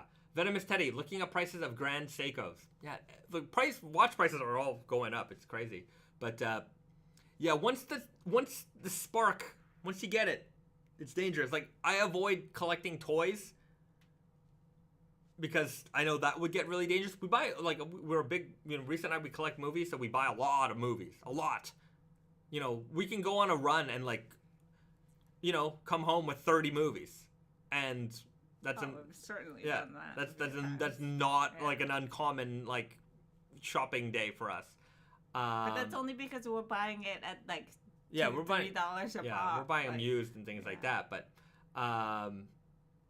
some people would even look at that and they're like, we've gone with our friends, like, you know, thrift hunting, movie hunting, and things like that, and they're like, why are you buying all these? Like, I'm like, haven't even watched these movies. You don't even know if you like them. It's like, but I think we're gonna like them. It's our, you know, you don't watch all the movies on Netflix either. You pay for it. The zombie apocalypse happens, I'll be set on denim. I could probably open a denim shop if the zombie apocalypse happens. We can open a video rental shop. Yeah. If Netflix goes down, we're good. I got more movies than Netflix. Yeah. Probably. And you can sell your shoes, boots collection. But there's a lot of things. Somebody made a good point in here. I don't see who made the comment, but it was punts. I bought too much and then I got too fat. That's something you got to be careful of. Certainly happened to me. Like, especially in the last 2 years, I outgrew everything I own, pretty much. And if you start hoarding jeans, like, pro tip, look, you get into raw denim, get the jean you want, you don't go crazy overboard. Don't buy 10 pairs. It happens. Good for our business, not good for you. But just get the pair that you have and wear them. If you get an indigo, get a black, fine. But don't buy like 5 pairs of like similar things, because you're never gonna wear them. You're never gonna have the time to wear them. You're gonna find something else down the line that you're gonna want to wear more, and then you've got these jeans in your closet that are kind of piling up. And look, if you're a collector, that's one thing. You enjoy it. You like looking at the fabrics, you like studying it, and that's one thing. But as we get older, we tend to grow, and you outgrow. And there's nothing kind of worse than looking at a pair of jeans that you might have wanted to wear, and you're like, damn it, like I can't wear these. Yeah. Right. Like if you're at a certain age and your weight is steady, okay, that's one thing. You could, back when I was collecting sneakers, it was like one to rock and one to stock. You'd buy 2 pairs of the same thing, and I got 1 pair that I wear, 1 pair that I got in my closet because I love this so much that when I'm done with this one, I got another one. So I'm good. Yeah. But like with shoes, it's also like shoes is, it's different from jeans. Like shoes, you can't like keep it. I don't know. Shoes, I don't know. I got some old Nikes that are still holding up, but at some point you're right, because you didn't wear them too much. If yeah. you wear them a lot, then your sole's gonna be not good. Like I don't know. I still feel like that whenever I have a shoes, because it's like shoes is also a comfort thing too. Like if it's comfortable, then you're gonna want to wear more, which means that it's gonna like get more destroyed, and the life of the shoes is gonna be shorter. So yeah, shoes is easier to also because your shoe size don't change. Yeah. Hopefully. Right. Yeah, they don't. That's right. At least your shoe size stays consistent. Yeah. So if you're gonna buy a lot of things, shoes are probably not the worst. Every time I find a really comfortable shoes, it's like I should buy a backup. Yeah. So.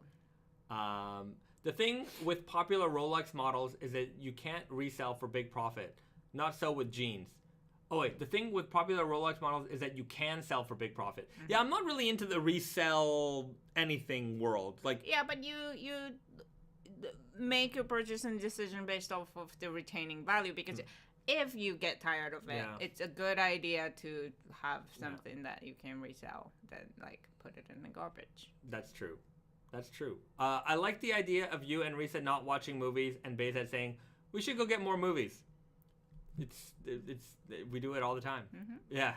It's a compulsive need to want to shop for movies. Yeah, and to like add to the collection. Yeah, we're just like, it's I don't have it. satisfaction of like, building a collection. Building a library.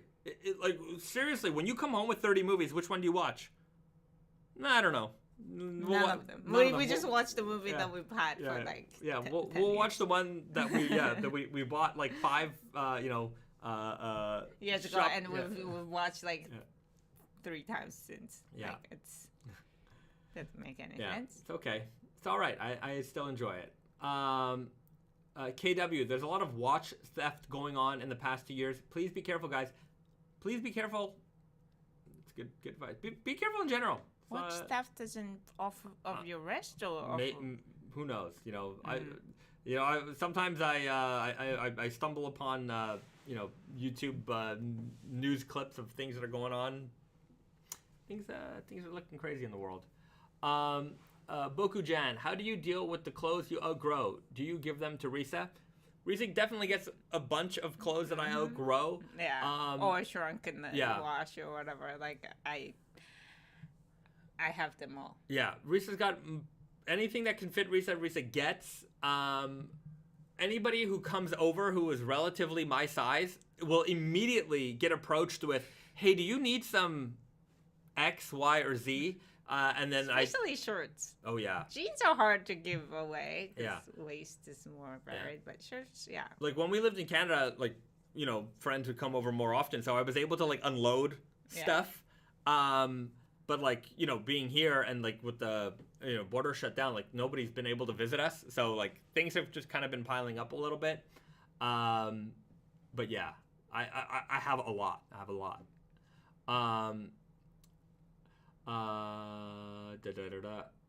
Oh, what are the sneak peeks today? I saw Risa come into the stream with a pile of goodies. Good point. Good point. We've got. So raw cotton. Next week's release is a skateboard, which we don't have here. Yeah. So we can't show that off. We'll put a Instagram post probably on Monday for the skateboard, so you'll see it. But you can already see the skateboards on the website. There's going to be 4. There's the Tragic Blonde, like the classic Naked Famous Denim Tragic Blonde logo. We've got an indigo version of that, so an indigo variant of the logo. That one's going to be only one production run of 50 units, so once those are gone for good. There's the MIJ logo, so the Flower of Carnage logo edition, and then there's going to be, so all 3 of those are going to be available online or in store. New York is getting an exclusive New York model that will only be available in store, and that'll feature the Empire State Selvage Empire State logo. So if you want the New York one, you got to go to New York. The difference between this one and previous skateboards, before we had like a denim grip tape on top, the makers couldn't do that anymore. Which is fine, because now you could put like the grip tape of your choice on, and you can actually ride these if you want to ride them. If you don't, you know, I know some people have them, you know, displayed on their walls or things like that. So you can display it, or you can actually use it this time. So those are going to be available next Friday, online and in store. So yeah, coming soon, and we'll have the Instagram post. If you go to the website right now, you can go and take a look at them. But we'll have some nicer photos for you to see on Monday. Venomous Teddy, have you seen any pros skating in one of your decks? Old school Chris. I don't know if he's a pro. I don't think he's a pro, but he's pretty good. He's pretty good. He does a lot of tricks on Instagram. Yeah. And I share his videos every now and then. He's pretty good. So yeah. Aside from that, I don't know. I don't know. Every now and then you get a skateboard video. There was a great, I forget, oh man, I feel like I should look it up, but we had this couple who are dancers. Oh yeah. And they posted these incredible photos of them in our jeans, and I shared it on our Instagram. Here it is. Jameson Keating and Mayu Odaka on Instagram. Like, their photos were unbelievable. Really, really, really special. So anyways, I shared those. I really like those. That was very talented people. Yeah. All right, so let's just review these. Raw cotton slub coming out. No, raw linen. Raw linen denim. Yeah. Sorry, raw cotton slub. Raw linen denim. So these are going to be coming out TBD. And in fact, soon. Yeah, we don't have the photos on the website yet. Sorry. So this is going to be kind of your first preview. The jackets are up. We were waiting for the production to come in to take the photos for the website. But if you look at the spring summer 22 preview video, you can see a little bit of that there. But you can see it right here right now. They are 100% linen. Yeah. So it's got this like very linen-y, like linen feeling, linen drapey, touch. Touch. Yeah, they're not particularly rigid. I mean, for a linen, maybe rigid, but like, you know, you can see here, it's got a natural drape to it. Yeah. It's got a fuzziness to it. It's neppy.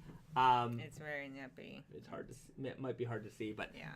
The raw linen, 100% linen, 9 ounces, and they do come with the matching jackets. So we're making all of this. Yeah, right? that's all coming. Okay, so we have the Chore coat. Yeah, I can put one on. Yeah. Yeah, let me put that guy on. Go all the way white. So this has got this great natural color. Yeah. Ooh. Very nice summer. Yeah. Summery, casual. Like a nighttime in summer. You can just Put this on over your t-shirt. Yeah, and you're ready to go. So available in this kind of ecru beige kind of color. It's like it's like a natural linen color. Yeah. And then and then black with white or beige. Like left. natural weft. Yeah. So two options here in the linen. I don't have a release date set yet. We're just waiting. It'll probably come out the end of May, is what I'm thinking. Sorry, there's also so we've got the Chore coat here. We also have this new jacket fit called the Smart Jacket. It's like a collarless. Sorry. No problem. Oh yeah. Another thing is like the suede patch, very nice and luxurious feeling. So the white one comes with the brown suede patch, and then black one with the black suede patch. So this is more like a modern kind of blazer type jacket without the collar. Yeah, Smart Jacket. It's a little very minimal kind of feeling to it. Yeah. End of May. Ouch. Ouch. It's I think it's right on time for like the summer weather. Yeah, if we release these in like January, I think it would have been a little early. Premature. Yeah, linen denim with the vintage broadcloth shirts would be what the kids call a vibe this summer. Oh yeah, for sure. Are we also making the work pants? There's a work pant. Yeah. Yeah.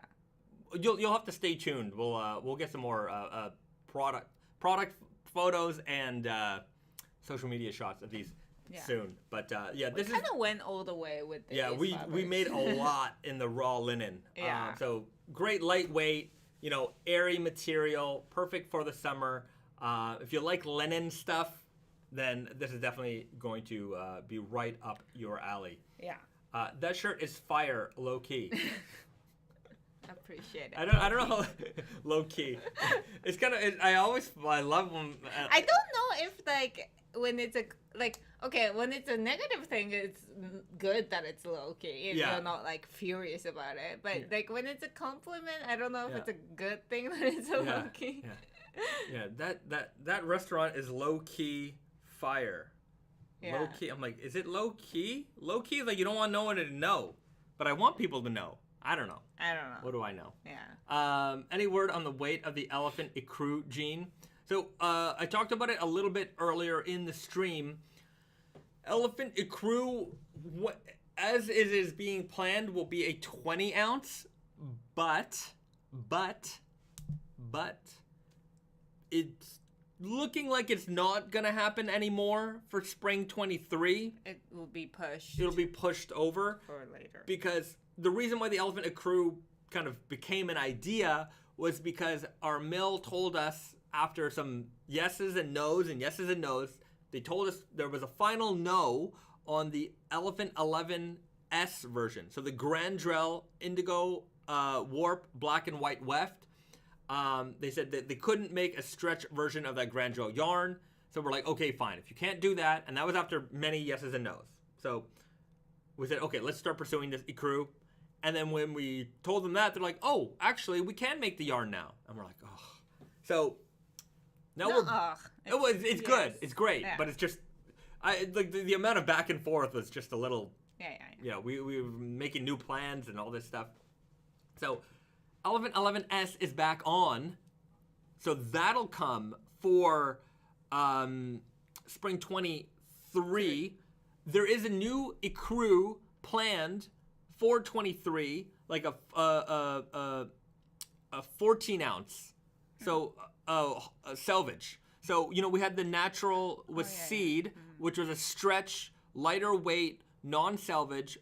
Then we went extreme with the 16 ounce raw cotton slub. Now we're gonna have a, classic seed denim selvage. That's what's gonna come for spring 23.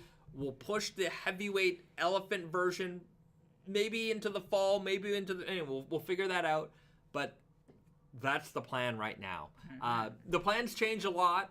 When you're doing these when we do like seasonal planning, like we'll come up with like a list of like 18, 20 fabrics, and then we know the development cycle will be like, some of these things won't be possible, some of these things won't be possible in time, some of these things we'll have to push for later on. So we have to have this big list of ideas, and then we work our way through and to what the collection becomes.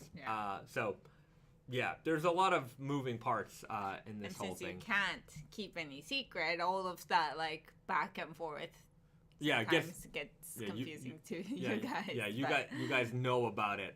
I mean, I'm sure other, that's the way it works with a lot of things. But you just don't know about it. So here, I'm a big blabbermouth. I got to talk about it, so you know about it. Okay. Devin Robles, y'all, I'm in love with the brand. I've added 3 pairs of Naked Famous this year already. Thanks for putting out quality. Well, you're very welcome, and we love that you're a member of the community here. Thanks for joining us on the live stream. Janet Rossi, is there a high key? Is there? I don't think so. Don't ask us about like terms. New slang. I don't know. I don't know anything. You know what I find funny about this? I don't know, like when we were, what did we say when we like, cool, we certainly didn't invent the word cool. That's a term that's forever in use, right? But I don't know that we use so many slang terms that were very transient, that came and went so quickly. Like, perhaps we said things like wicked, that's wicked, right? I'm sure, I don't know if people use that anymore. I probably don't use it very often. But, whatever has certainly lived the test of time, right? Some things stick and other things don't. But I find that, like, I don't know, maybe I'm confusing my generations, but there was a lot of terms that came and went, like, real fast. This, like, younger generation? Within, like, the last 10 years, there was just so many slang terms that were everywhere and then disappeared. And, sometimes, like, what I find is, like, usage of, like, emojis and stuff. Like, I, like, sometimes hear, like, on podcasts and stuff like that, randomly, like, oh, this, like, emoji, nowadays, like, kids are using it in this meaning. And it's, like, instead of smiles, you use skulls or whatever, like, things like that. And it's, like, okay. Like, emojis are there so that there's no interpretation. You can just put it in the image. But, like, now skulls means smiles. Like, I can't keep up with that. I remember using my T9 emojis and having to like but those are like literally because it looks like that. That's why you use it. There's no like hidden meaning behind it. Yeah. Right. Venomous Daddy, skull is the new laughing smiley face. Laughing like I'm LMFAO. I don't know. Something like that. Yeah, I think that's what it is. But it's just like I can't keep up with that. Oh yeah, Francisco Michael Bayzad. We said not in the 90s. Those jeans are black. Not. Yeah, that was pretty good. You know who really made, when Borat would use that? Yeah, it was really good. Right 75. Totally fetch. That's fetch is not gonna happen, guys. It ain't happening. You know what was a very hard movie to find on Blu-ray for a long time? Was Mean Girls. It went out of production, and like to get a Mean Girls Blu-ray, it was like $50.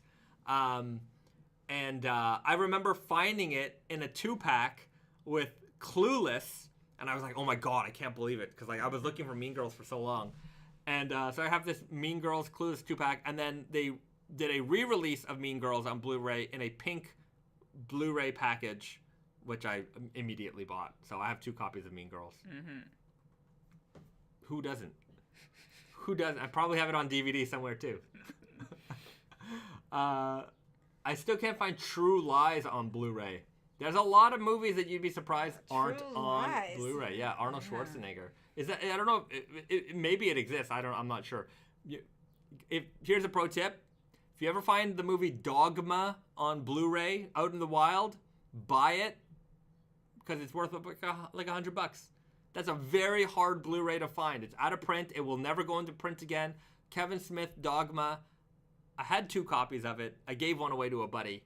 And he traded me for a autographed copy of Mallrats that was signed by Kevin Smith and Jason Mewes. So I thought it was a good trade. Very good. Actually, it wasn't a trade. I gave it to him because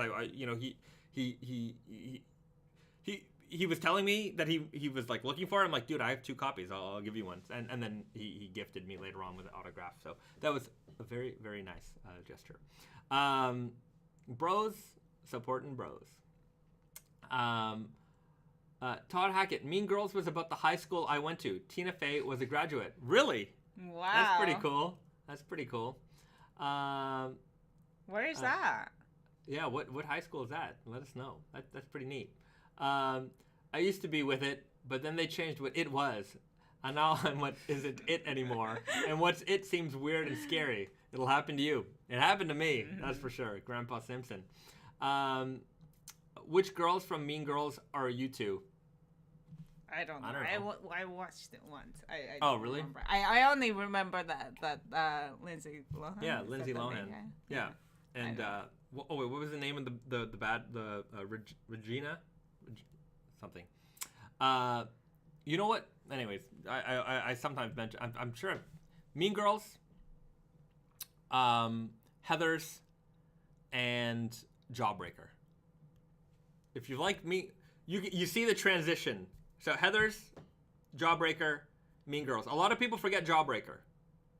Good movie. But it's not like Mean Girls is certainly more funny. Heathers and Jawbreaker are more dark comedies. Yeah. But you certainly see the progression of those movies and 80s, 90s, 2000s. I don't think that there's a 2010s version or 2020s even of these type of this. I'm sure it exists. I don't know. Also, fun family viewing recommendation. I don't know if it's a family, but Tammy and the T-Rex.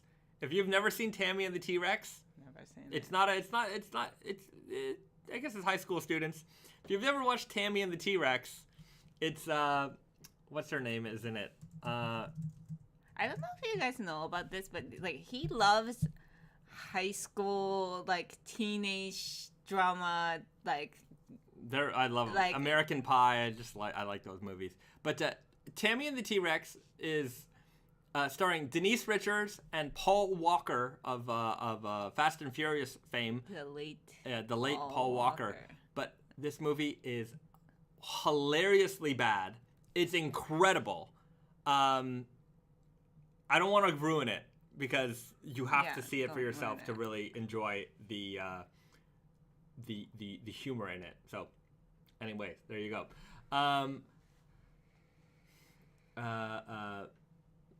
Bokujan asks, 2020 Cannes Film Festival soon. Are there any movies you are looking forward to watching? I'm super hyped for Hirokazu Koreeda's movie. I have no idea.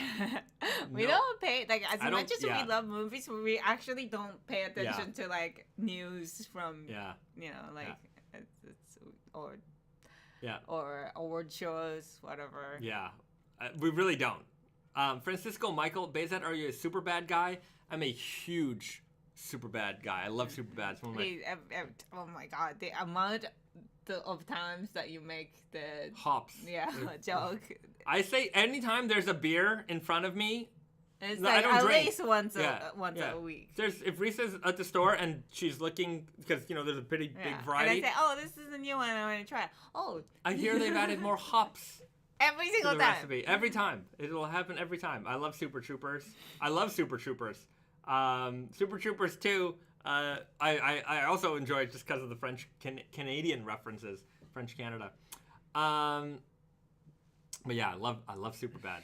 I really love Superbad. It's very... It's a funny movie. Yeah. Okay.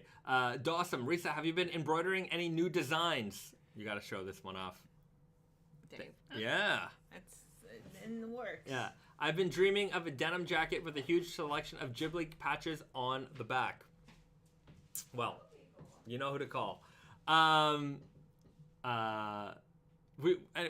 There's some embroidery designs that'll be coming soon that we're working on.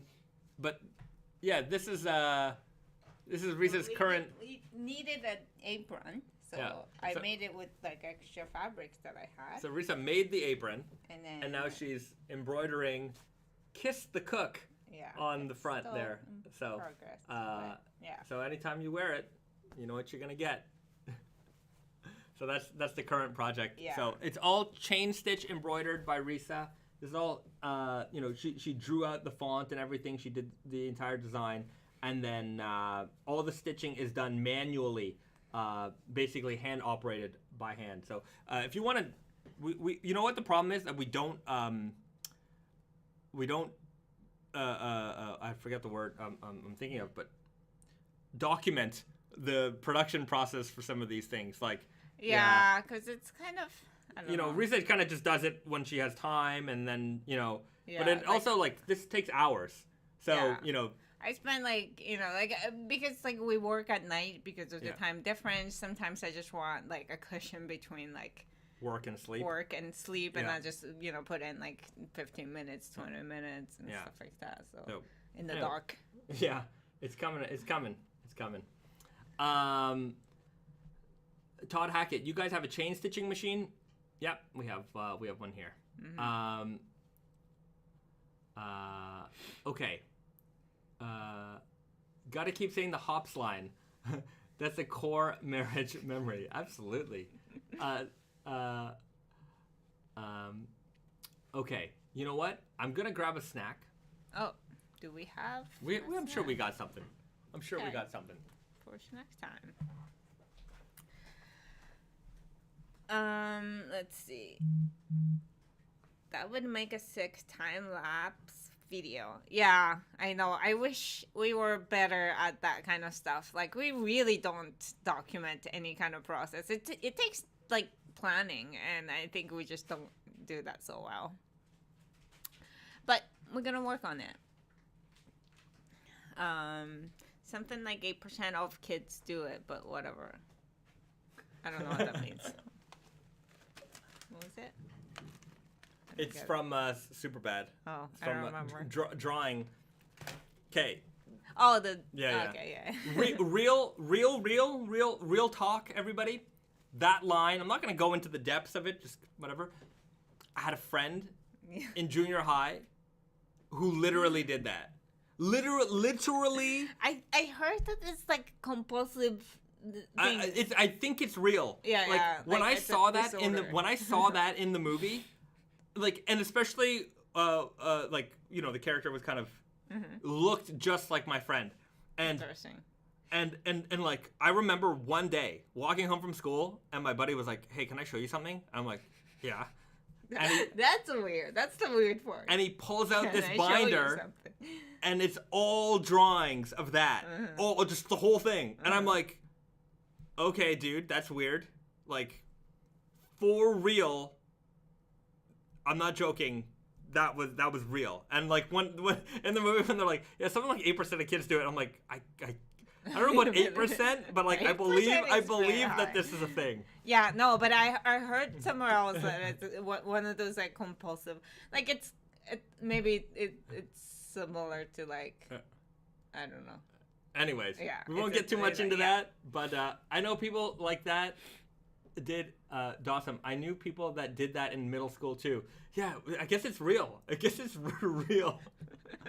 Okay, Shennis Anderson, hey, we got to see your guys' office at Tate Yoko yesterday in Montreal. My family loved Montreal and Toronto. Well, fantastic. Nice. Thanks for stopping by. And yeah, sometimes if you do come to Tate Yoko, we got the time. We're happy to give you a little tour of the facilities.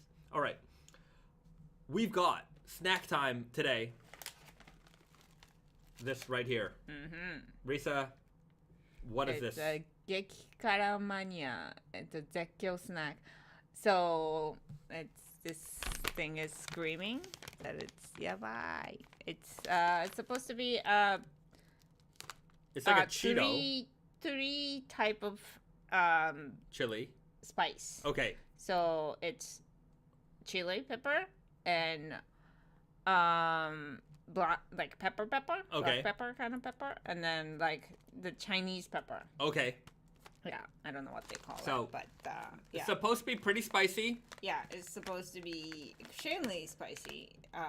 It's got some kind of warning here on the back with exclamation points. Yeah, so it says that like try it only if you think you can handle it. You're good with spice, and yeah, I guess it comes in waves. Is what they're saying. All Kind of right. like roller coaster. We will find out. It's made by the good people at Frito-Lay. It looks like a Cheeto. Yeah. And we're gonna try it out. I like this base, the Cheeto base. It's crunchy. They use it a lot for a lot of products that aren't called Cheetos. Yeah, I like it. They have this shrimp flavored ones here, and they're very good. All right, let's get. Don't get it on this shirt. It doesn't smell spicy. It smells sweet. Yeah, it looks like a Cheeto. Of course, you know, mostly air, but that's normal. Okay. That's what we're dealing with, everybody.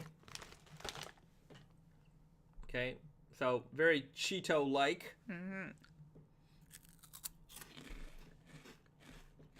Hot right off the start.